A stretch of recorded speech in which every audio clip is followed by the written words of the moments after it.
Is it possible that a Grand Slam champion, Masters winner and a consistent top 10 player with 17 titles in total can become just an average player on tour? Unfortunately, the answer is himself. But with all that being said, I want to assess for myself how bad or good has Dominic Thiem been since the return from his career-altering injury. It's June 26, 2021. Dominic Thiem has arrived in Spain to play on the Mallorcan grass courts in order to redeem himself and regain his confidence after a shocking first-round exit at the French Open against Pablo Andujar. 2021 season for him in general was a pretty average season, and it was inconsistent, all because of his foot injury that bothered him for quite some time, but I can bet that he didn't expect things to get even worse than they were. Whilst leading 5-2 in the first set in an opening round matchup against Adrian Manarino, Domi suffered a wrist injury that did look unpleasant, but I am pretty sure that nobody thought that implications of this injury will be this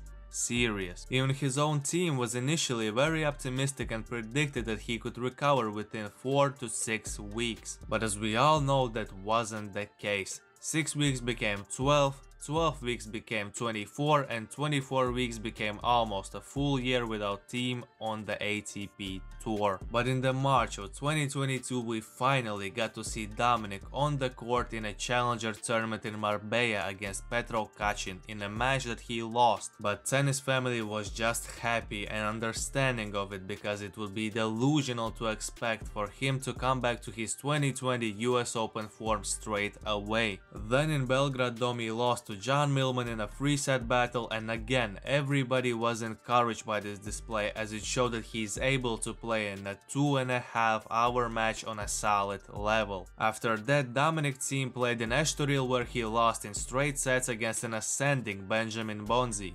Dominator had 3 set points in the second set that he couldn't convert, but optimistic fans were inspired because it meant that all that needs to happen for the Austrian is that he needs to just get over that hump in order to return to his top 10 form. But then came the Madrid and Rome Masters where he, instead of getting over that hump, he got humped by Andy Murray and Fabio Fognini. Murray, who has been overcoming his own injury woes, was very empathetic towards Dominic Thiem. He believed that even though there are still obvious limitations in Austrian's game, it's only a matter of time until he overcomes the mental and physical struggles that are forbidding him from coming back to his best. So the chase after the first win from the injury hiatus still continued. His thirst for the first victory wasn't quenched in Geneva, and that didn't happen at the French Open either. But finally, something that every single Thiem fan was waiting for happened. Their beloved athlete finally won a match. Was it against a player that was barely in the top 200? Yes.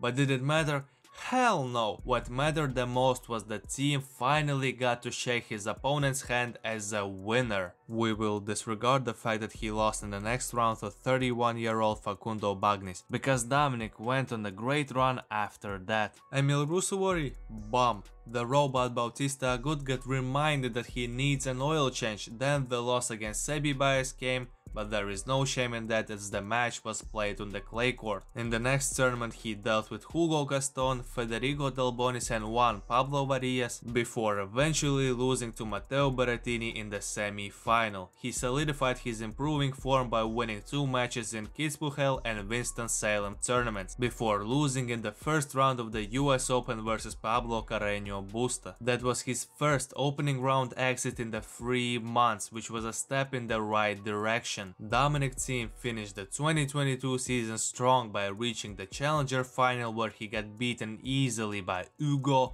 Humbert. His only losses in the remainder of the season came against Hubert Hurkacz, Marin Cilic, Andrei Rublev, Sebastian Korda and Daniil Medvedev. Thiem was able to reach semi-finals in Gijón and Antwerp. 2023 looked encouraging, but for some reason Dominic Thiem decided that he wants to play in exhibition tournaments in Saudi Arabia and United Arab Emirates. I mean, I know why he did that, but still, why not use that precious off-season time to the max? In my opinion, this decision was the reason why he hasn't been able to at least replicate his his end of the season form this season. Domi took L's in the first rounds against Kwon in Adelaide and Rublev at the Australian Open, where he suffered a minor ab injury. Davis Cup tie against Croatia was one to forget, as he lost to Borna Gojo and Borna Coric. Golden Swing started with a win over Alex Molchan, but after that he lost to Varillas, and in the most recent match he suffered a heartbreaking defeat in the third set tiebreak against Thiago Monteiro. And now we are here. It's the end of February, and in the time frame since his return from the injury, Dominic has played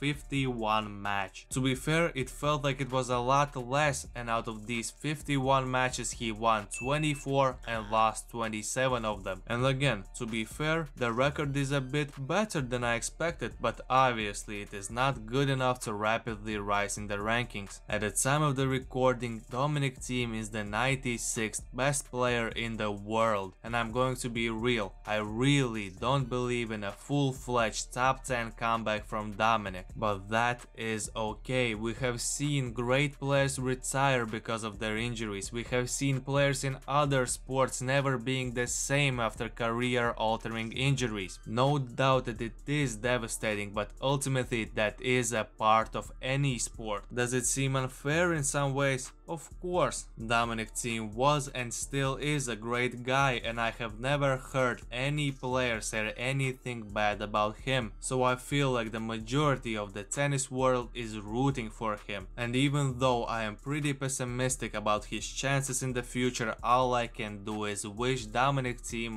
luck, because his playstyle is truly missed on the tour, and if you don't appreciate what Domi brings to the tennis world, I suggest you take a deep breath, and until next time, take it easy, my friend.